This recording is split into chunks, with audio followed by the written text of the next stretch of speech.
हा एक इतिहास आहे. हा इतिहास नमूद करून ठेवावा लागेल, कारण एक वेळ, एक क्षण भविष्यात कधीतरी येणार की हा इतिहास, प्रत्येक दिवसाचा इतिहास हा बघावा लागेल. प्रत्येक व्यवहार करताना हा इतिहास ह्याच्या परिप्रेक्ष्यातच व्यवहार करावा लागेल. आता हा जो कुचकामीपणा आहे, हा जो अनाडीपणा आहे, हा जो आडीबाजीपणा आहे, ह्याचे उत्तर प्रत्येकाला द्यावे लागेल. ही वहिवाट असताना इथून येणे जाणे आज देखील बंद करून ठेवतात. का म्हणून? का म्हणून? 4 पटींनी रस्ता दिला असेल, मग कोर्टामध्ये 2 वेळा अपील करून तुम्ही काय केले? वकिलांची फौज उभी करून वकिलांना काय केले तुम्ही? की फक्त भ्रष्टाचारांना पैसे देऊन न्याय विलंबवण्याचं काम करायचं? हीच सभ्यता आहे का? हाच तुमचा व्यवहारीपणा आहे का?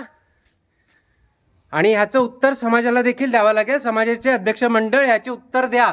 आज माझी वहिवाट असताना ही दरिद्रीपणा, ही घाण यांनी त्यांच्याच किचनच्या शेजारी करून ठेवले. का म्हणून? माझ्यासाठी. का म्हणून? जर माझ्या कुटुंबाच्या, माझ्या गुराढोरांच्या जीविताला काही जीवितहानी झाली तर ती एक हत्या समजली जाईल, आणि त्या हत्येची जबाबदारी प्रतिवाद्यांसह समस्त न्याय प्रशासन तंत्रावरती असेल. श्रीमान गोविंद मारुती बोडके कलेक्टर, आपल्या देखील माथ्यावर हे पाप असेल.